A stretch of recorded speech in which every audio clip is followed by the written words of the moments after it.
Olá, aqui é a Priscila Pegatin e te convido a acompanhar agora o Eco Brasil, com as principais notícias do país nesta segunda-feira, dia 17.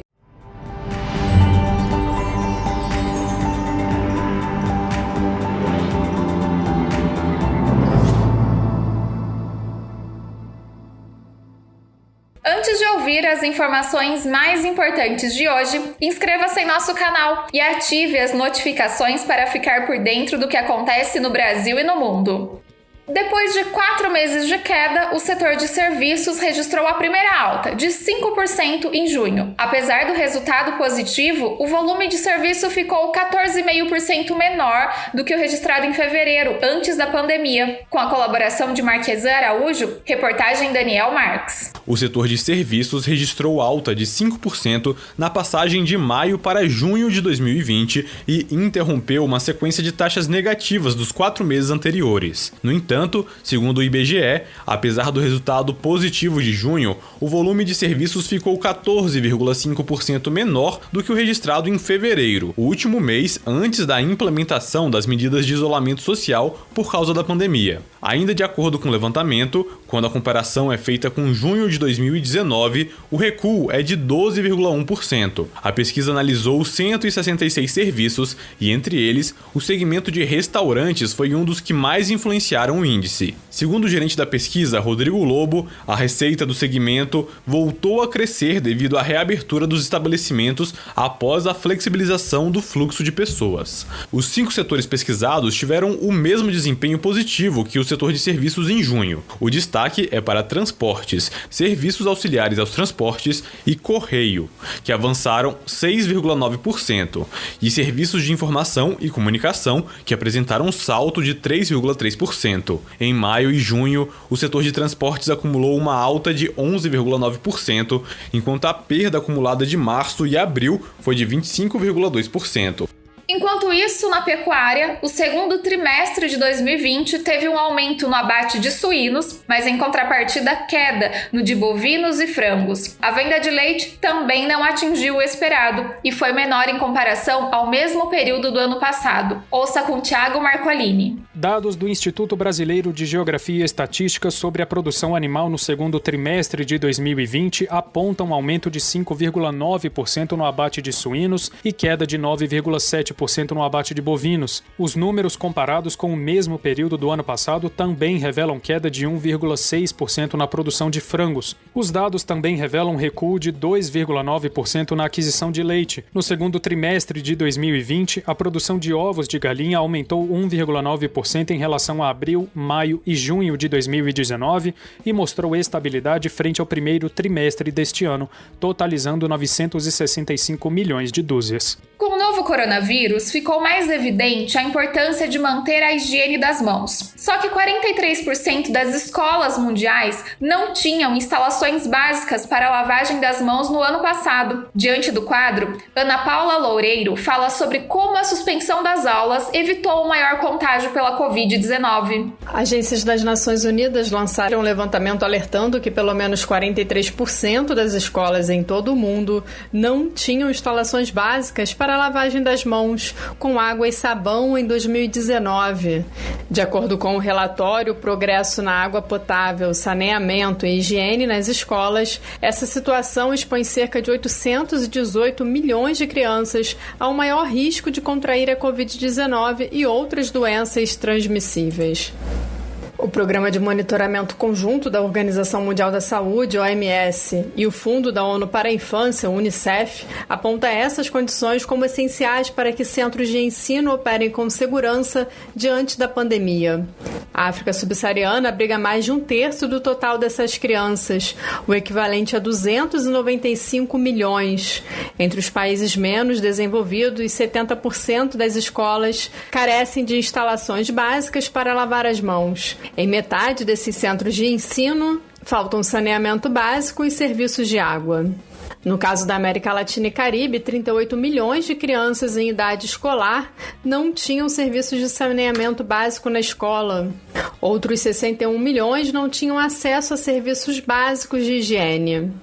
A recomendação aos governos é que procurem controlar a expansão da Covid-19, equilibrando a necessidade de implementar ações de saúde pública e os impactos sociais e econômicos associados às medidas de bloqueio. O relatório revela que já estão bem documentadas as evidências sobre os efeitos negativos do fechamento prolongado de escolas na segurança, no bem-estar e no aprendizado das crianças. Para a diretora executiva do Unicef, Henrietta Fore, a decisão de encerrar as escolas desde o início da pandemia foi um desafio sem precedentes para a educação e o bem-estar infantil. A chefe da agência defende que seja priorizado o aprendizado das crianças, mas que isso significa garantir que as escolas sejam seguras para reabrir com medidas como acesso à higiene das mãos, água potável limpa e saneamento seguro. O diretor-geral da OMS, Tedros Ghebreyesus, afirmou que o acesso a serviços de água, saneamento e higiene é essencial para a prevenção e o controle eficaz de infecções em todos os ambientes, incluindo nas escolas. O chefe da agência da ONU considera que esse deve ser o foco principal das estratégias dos governos para uma reabertura segura e operação de escolas durante a atual pandemia global da Covid-19. Amanhã tem jogo da Liga dos Campeões da Europa. Cadu Macri traz detalhes sobre a reta final da temporada. A Liga dos Campeões da Europa está na reta final. E as duas semifinais desta temporada reúnem confrontos entre Alemanha e França. Na terça-feira, o Paris Saint-Germain enfrenta o Leipzig no Estádio da Luz. No dia seguinte, o Lyon encara o Bayern de Munique no José Alvalade. Entre os semifinalistas, apenas o gigante da Baviera tem a orelhuda na sua sala de troféus. O Bayern de Munique conquistou a Champions em 5 oportunidades. Já o Lyon busca disputar uma final inédita. Pela terceira vez na Liga dos Campeões deste ano, o time francês chega como azarão. Nas oitavas de final, eliminou a Juventus de Cristiano Ronaldo. Nas quartas, superou o Manchester City de Pep Guardiola. E agora tem pela frente o time de melhor campanha na atual temporada. O técnico do Lyon, Rudi Garcia, está orgulhoso de tudo que a equipe tem feito neste ano. Nós estamos orgulhosos por tudo que já fizemos. Eu, especialmente, estou orgulhoso dos nossos jogadores. Fazer um placar de 3-1 contra um dos favoritos da Champions League significa que nós realmente fizemos uma grande partida. Fomos bem em cada aspecto do jogo. Nós vencemos a batalha tática. Estivemos juntos, um dando coragem para o outro. Esse é o talento desse grupo e nós falamos sobre isso. Temos que ter esse espírito incrível dentro da nossa equipe. A outra semifinal reserva um duelo de equipes que nunca foram tão longe no torneio. O Paris Saint-Germain conta com a qualidade dos atacantes Mbappé e Neymar. Já o Leipzig aposta no jogo coletivo para seguir fazendo história.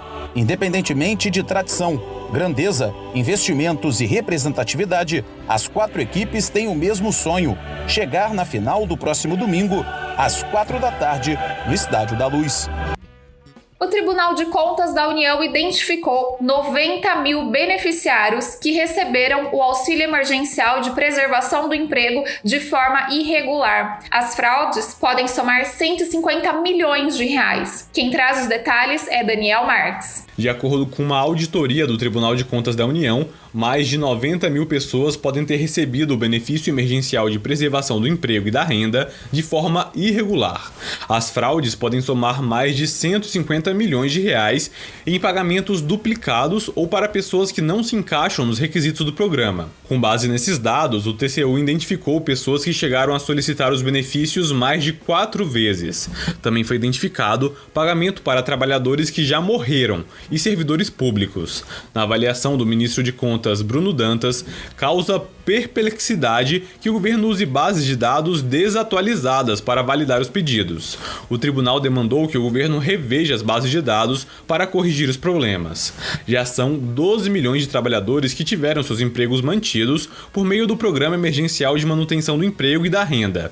Instituído pelo Ministério da Economia por meio da medida provisória 936, o programa permite a redução da jornada de trabalho e de salário ou suspensão de contratos. Para que o sustento dos trabalhadores não seja comprometido, o governo paga o benefício emergencial de preservação do emprego e da renda, calculado com base no seguro-desemprego que o trabalhador receberia se fosse demitido. De acordo com a auditoria do Tribunal de Contas da União, até o fim de julho foram firmados 13 milhões de acordos de trabalho. 93% deles foram habilitados pelo governo. O governo também pagou 18,6 bilhões de reais ao conjunto de trabalhadores que podem receber o benefício emergencial. O valor representa menos de 40% do que foi liberado em créditos extraordinários. O tipo de acordo que se destacou foi o de suspensão do contrato, que representou 54% do total. 44% dos acordos pediam redução da jornada de trabalho e do salário. O valor médio das parcelas do benefício emergencial de preservação do emprego e da renda é de R$ 863 reais. O Eco Brasil de hoje fica por aqui. Esta é uma parceria com as agências Brasil 61 e Rádio Web. Nos encontramos amanhã. Até mais!